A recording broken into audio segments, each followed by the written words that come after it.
Alright, আমরা এখন হচ্ছে গিয়ে উইসকনসিনে, মানে আমরা বলতে আমি আর আমার মেয়ে আর আমার সাথে একজন স্টুডেন্ট প্রাপ্তি।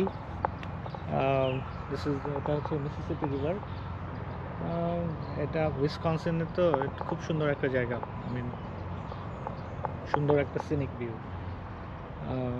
আমরা আমি আমরা আর কি ওহাইও থেকে ড্রাইভ করে 12 ঘন্টা ড্রাইভ করে মেনকেটোতে গেছি, মিনেসোটা স্টেট ইউনিভার্সিটি মেনকেটোতে একদিন ছিলাম। তবে এখন we are going back to Ohio again. এটা হচ্ছে কি লাক্রস, উইসকনসিন। এখানে একটা ইউনিভার্সিটি আছে, ইউনিভার্সিটি অফ উইসকনসিন লাক্রস। ভালো ইউনিভার্সিটি। এখানে আই থিঙ্ক আইএলটিএস এর রিকোয়ারমেন্ট আন্ডার গ্রাজুয়েটদের জন্য 6 আর গ্রাজুয়েট স্টুডেন্টসের জন্য 6.5। এদের ইউনিভার্সিটি অফ উইসকনসিনগুলো সবগুলোই মোটামুটি না, বেশ ভালো ইউনিভার্সিটি সব ক্যাম্পাসগুলোই। এর ভিতরে একটা ইউনিভার্সিটি আছে যেটার নাম হচ্ছে গিয়ে ইউনিভার্সিটি অফ উইসকনসিন স্টাউট, যেটা বাংলাদেশি স্টুডেন্টদের ভিতরে অনেক কমন একটা ইউনিভার্সিটি ছিল।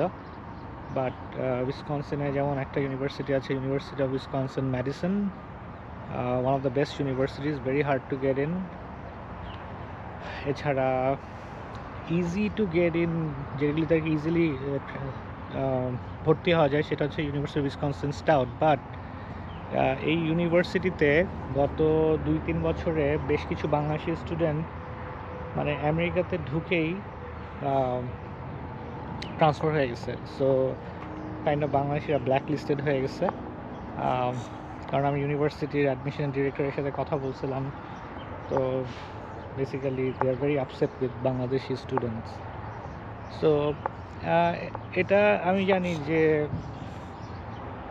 আমরা বেশিরভাগ বাংলাদেশিরাই আমেরিকায় এসে আসলে জাস্ট থাকার জন্য এসে থেকে যাই, যেটা পরবর্তীতে যারা বাংলাদেশিরা আসে তাদের জন্য এটা খারাপ, মানে ভিসা পাওয়ার জন্য।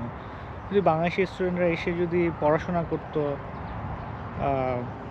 তাহলে আর যদি ইউনিভার্সিটি ট্রান্সফার না করতো, অথবা নিউ ইয়র্কে চলে যায়, অনেকে ক্যালিফোর্নিয়াতে চলে যায়, আর পরে দেখা যায় যে ওরা কমিউনিটি কলেজে ভর্তি হয়, ইএসএলে ভর্তি হয়, অনেকে পড়াশোনা ছেড়ে দেয়। এই জিনিসগুলো যদি না করতো তাহলে বাংলাদেশিদের ভিসার জন্য অনেক বেটার হতো। বাট এটা অনেকগুলো ইউনিভার্সিটির আমরা কাজ করি, তো আমি তো দেখা যায় যে বাংলাদেশিরাদের জন্য অনেকগুলো ইউনিভার্সিটিতে ডিপোজিটের রিকোয়ারমেন্ট করে দিচ্ছে। যেমন এর ভিতরে একজন হচ্ছে Wichita State University, Kent State University. বাংলাদেশিদের এখন অনেক অ্যাডমিশনের সময় ভেটিং করে, কারণ অনেকেই ফেক সার্টিফিকেট ট্রান্সক্রিপ্ট দিয়ে ভর্তি হয়, পরে জাস্ট এখানে ঢুকেই অন্য জায়গায় চলে যায়।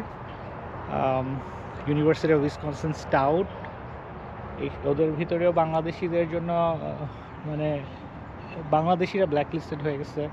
তারপর আমি আরেকটা যে ইউনিভার্সিটিতে গেলাম গতকালকে, মিনেসোটা স্টেট ইউনিভার্সিটি মেনকেটো, এরা প্রতিটা বাংলাদেশি স্টুডেন্টের ইন্টারভিউ নেয় অ্যাডমিশনের জন্য আর কি, যেটা অন্যান্য দেশের স্টুডেন্টদের জন্য এটা করে না।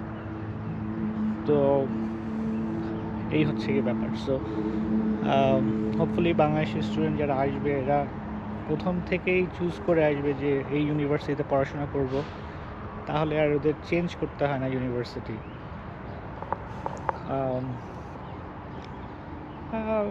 চেঞ্জ না করলে বাংলাদেশি, পরবর্তীতে যারা বাংলাদেশি আসবে তাদের জন্য ভালো, এবং ওভারঅল বাংলাদেশির জন্য ভিসা রেশিও অনেক ভালো হয়ে যায়। যেমন এখন আমেরিকায় নেপালি স্টুডেন্টরা যারা আসে, এরা পড়াশোনা করে, মানে কাজ টাজ করে ইউনিভার্সিটিতে ঠিক রাখে, এরা মানে ফ্রড জিনিসগুলো নেপালি স্টুডেন্টের থেকে অনেক কম আসে। আর ইন্ডিয়ান স্টুডেন্টরাও বেশ ভালো, এরা যারা আসে এরা পড়াশোনা করে। তো এটা আমার বলার ছিল আজকে। বাট এই জায়গাটা খুব সুন্দর, নিরিবিলি, খুবই গ্রিন, উইসকনসিন। এখানে অনেক চিজ, ইউনো ডেয়ারি ফার্ম আছে যেখান থেকে চিজ, আমেরিকায় অনেক চিজ এই উইসকনসিন থেকে আসে। আর ওভারঅল উইসকনসিন খুবই সুন্দর একটা জায়গা থাকার জন্য, পড়াশোনা করার জন্য, সব কিছুর জন্যই ভালো। Anyways, thank you guys, bye by.